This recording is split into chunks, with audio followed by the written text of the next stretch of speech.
All right, Suze Orman, the First Lady of Finance. Susie is the host of 2 TV shows and is one of America's most recognized financial experts. Here's her deal. Orman was raised on the south side of Chicago. Her mom was a secretary. Her daddy ran a deli. Now, growing up, Orman had a speech impediment and wasn't the greatest student. But she got into the University of Illinois.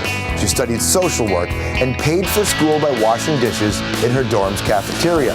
But she left one credit short and drove across America to Berkeley, California. For 6 years, Orman waited tables at a place called the Buttercup Bakery. Along the way, she was trying to raise enough money to open her own restaurant. Now, eventually, some faithful customers came to her rescue, raising $50,000 for her. Orman invested the cash with a local broker.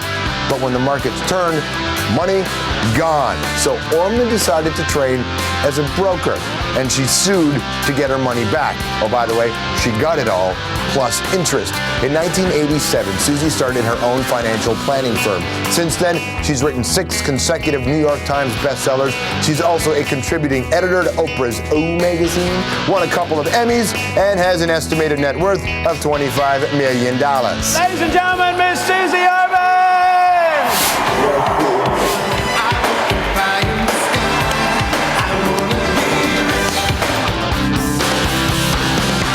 Suze Orman on stage had pyro. It's like she's in Metallica.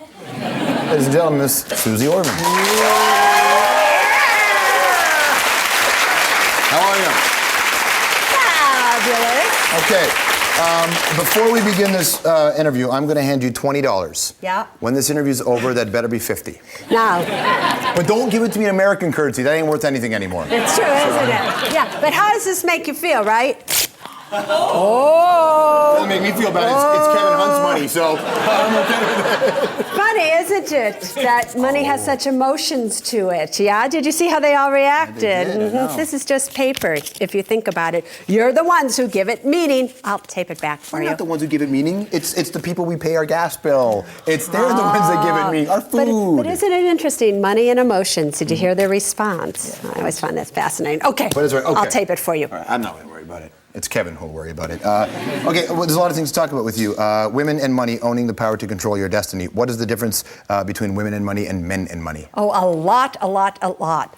Not in terms of really, George, women are so smart, they can do anything they want. I'm not talking about how women invest. I'm talking about what do women do with money. And I don't care whether it's here in Canada, United States, South Africa, China, Germany.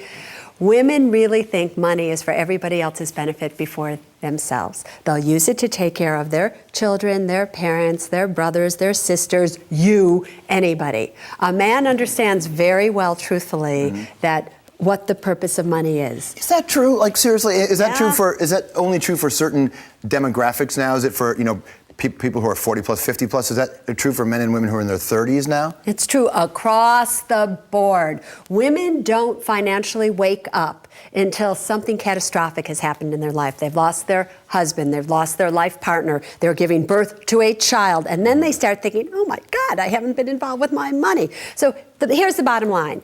Women think one thing and yet they say another. Women feel something, they do another. They say $5,000, their best friend comes and says, can I borrow it? The woman thinks, I don't want to lend you that money. You're a loser. You're never going to pay me back. But what does she do? She writes a check to her best friend. Anyway, a man, you would say, are you out of your mind? That's I am true. not giving you that money. Forget it.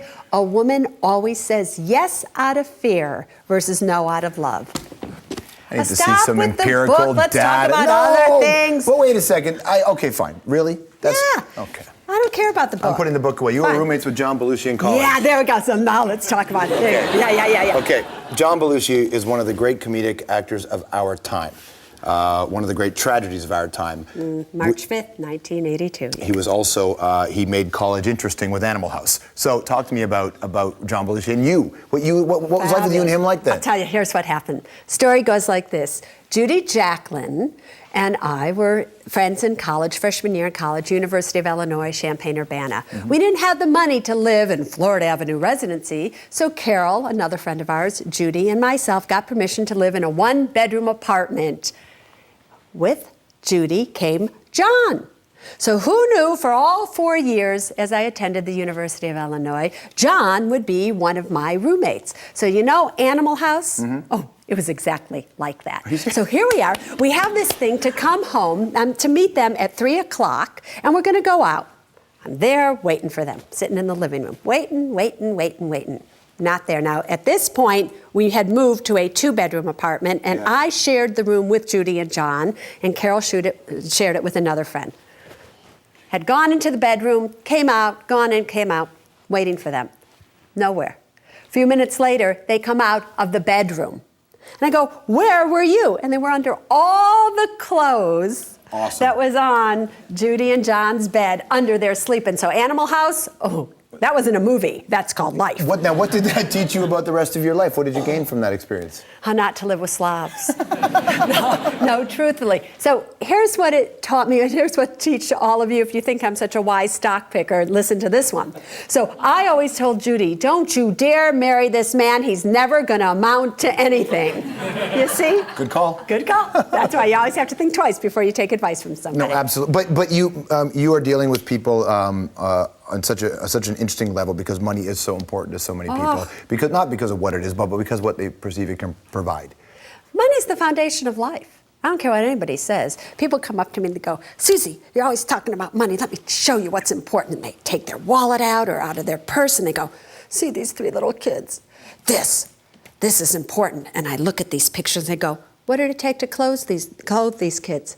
Money to buy the clothes, money to buy the picture, money to feed them, money to buy the medicine when they get sick. Don't you dare tell me that money isn't the foundation of life. What's the difference between what you do in 2000 and whatever versus how it was done in 1980 something? A big difference. And the difference is this. Back then, there were ethics. There were ethics with money, believe it or not. You couldn't buy a house unless you had 20% down. They didn't give you credit cards if you didn't have the money to get out of credit card debt. They didn't give you a financial rope so that you could hang yourself. Today's economy is based on the ignorance of the people everywhere in the hopes that you're going to make some serious financial mistake that makes these people over here be able to meet their earnings reports for the stock markets and the this and the that.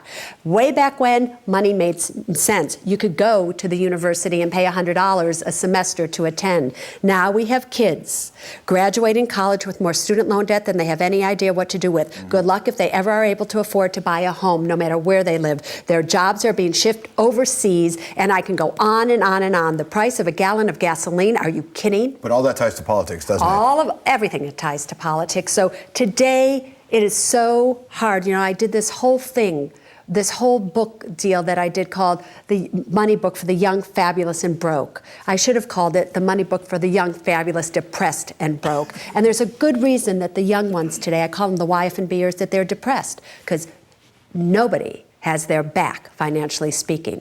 Is there a trend? I mean, there was that moment in the 80s where you said there was some version of ethics. There must be a critical point where everybody says, this has got to be better. We can't do this. They're saying it now, but they've been forced to do it. Let's talk about the United States for a second, my favorite topic. Here we are. They have to stop now and say, what should we do? Because they got themselves into such financial quicksand that's pulling them down with these subprime mortgages, but they did it to themselves. So they're stopping, George, but they're not stopping for the right reason. They're stopping because somebody smashed into them and made them stop, versus them putting on the brakes and going, wait a minute, look what we're doing to the future of America, the future of the world. And what Canada has to understand is that we're also connected globally. What happens in the United States affects what happens in China, and China affects us, and Europe and India. We're all connected. So when we're truthfully screwing up big time in the United States, it's screwing you here in Canada as well. So we're all having this great party, and it's, what are we doing about it? So it's your first time in Canada? Yes, What today. do you think of it? I'm a little Well, there's subdued. not too many things, because it doesn't matter, because everybody's. You're subdued. You're all subdued. Talk to me. Give me reaction. You're all so polite. Man. It's making me feel like, who are you? Are you dead? That's a big difference. You get on stage and speak to a Canadian audience, and it's a very different reaction from an American audience. Yeah, they sit there and they're like, I'm like, give me some. You can tell. Can you not tell? I'm an emotional woman. I am passionate. I believe in what I'm saying. I've been doing this for 30 years. I haven't. It's like I'm going like, give me some emotion back. But instead, it's like this partner, you're in bed with somebody and it's like, are you liking it or you're not? I don't know. That's exactly the way to put it. I think they like it just fine. That's still $20. In fact, that's worthless right now. There you go. However, it's worthless, but through our own actions, we can tape it back together. We can bring these parts together. We can, but you're going to have to do it yourself, because here's the bottom line. Oh, I just let you walk into that, didn't I? Yeah, you Nicely did. done. You led me right down that Nicely. path. Government isn't going to save you. Nobody's going to save you. You have what it takes to save yourself. So when it comes to your money, I want you to look in the mirror, because that's the best financial advisor you're ever going to find. Please, people, if you think other people have your best interest at heart when it comes to money, I don't think so. George, you're giving everybody here such great financial advice. I saw that's how you opened your show. Yes, absolutely. Yeah. 3X, it's coming back. Yes, coming it back. certainly is. He said, want to know how to make $1 million? I said, how, Susie? He said, give me $2 million to start with. Exactly. Good to see you, Susie. Thank you very much. Suze Orman, everybody. Got his new book. It's called Women and Money, Owning the Power to Control Your Destiny. All right, when the hour returns, best Canadian albums of all time and Judgment Day for Little Miss Britney. Plus, we'll get into this. Awesome. All right, after the break, director Wes Anderson